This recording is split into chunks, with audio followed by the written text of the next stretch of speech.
आज से 5 महीने पहले मैंने सुसाइड ये सोच के की थी अपनी बीवी शीला से छुटकारा मिल जाएगा, पर मुझे क्या पता था मेरे 5 मिनट बाद ही शीला मेरे पीछे पीछे आ जाएगी और मेरी जिंदगी फिर से नर्क बना देगी। मैंने सोचा था परियों के साथ एंजॉय करूंगा, पार्टी करूंगा, पर मुझे क्या पता था तुम मेरे पीछे पीछे स्वर्ग में भी आ गई और स्वर्ग में आते ही स्वर्ग को भी नरक में तब्दील कर दिया।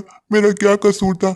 मैं सिर्फ इतना ही चाहता था ना कि तुमसे जान छूट जाए, पर तुमने मेरी जान यहाँ पे भी ना बख्शी। शीला, तुमसे तो ऊपर वाला पूछेगा। तुम्हारी वजह से मैंने सुसाइड की, अपने प्यारे प्यारे बच्चों को खोया, पर मुझे क्या हासिल हुआ? मैं ये सवाल तुमसे पूछता हूँ।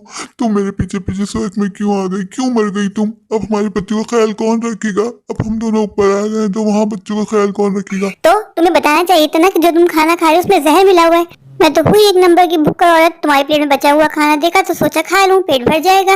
मुझे क्या पता उस प्लेट में जहर था। मैं तुम्हारे पास कौन आना चाहता है? तुम्हें लगता है मैं तुम्हें जिंदगी में बर्दाश्त करूंगी? और यहाँ ऊपर भी वो तो मेरी किस्मत ही फूटी थी जब मैंने उस बची हुई प्लेट से खाना खा लिया। अच्छा खासा तुमसे छुटकारा मिला था, अच्छा होता, सुकून आता जिंदगी में, कोई नया लड़का ढूंढती, कोई नया फंसाती, पर मेरा नसीब इतना फूटा कि तुम्हारे पीछे पीछे मैं यहाँ तक आ गई।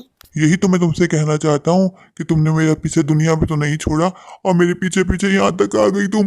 अब मैं तुम्हारे साथ यहाँ नहीं रहूंगा, मैं बता देता हूँ शीला। तुम कहीं और ढूंढो, जाओ यहाँ से। मुझे नहीं रहना तुम्हारे साथ। अभी 2 दिन तो मुझे हुए ही नहीं थे, तीसरे दिन तुम पीछे पीछे आ गई। तुम जब गई थी अस्पताल तो इलाज करवा लेती, बच जाती, लेकिन नहीं, तुमने तो कसम खाई कि मेरा पीछा कहीं भी नहीं छोड़ोगी, चाहे मैं ऊपर ही क्यों ना आ जाऊँ। बहुत बड़ी गलती हो गई मुझसे। मैं खुद जहर खाने के बजाय तुम्हें ही जहर खिला देता। तुम तो एक नंबर की भुक्को और आराम से खा भी लेती और मैं भी दुनिया में मजे कर रहा होता। तुम्हें क्या लगता है मैं तुम्हारे पीछे आने के लिए मरी जा रही हूँ? मेरी ही किस्मत फूटी थी जो मेरे माँ बाप ने मेरी शादी तुम्हारे साथ करवा दी, वरना मैं तो अपने क्लास के सबसे हैंडसम लड़के राज से प्यार करती थी।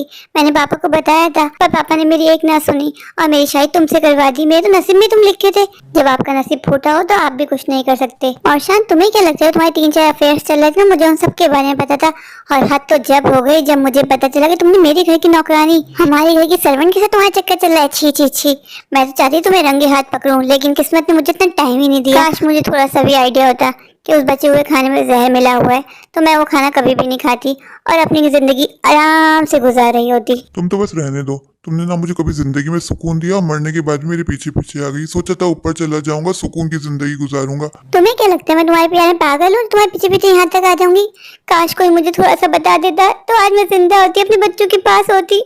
मुझे फिक्र इस बात की है कि हमारे पीछे हमारे बच्चों का कौन ख्याल रखेगा।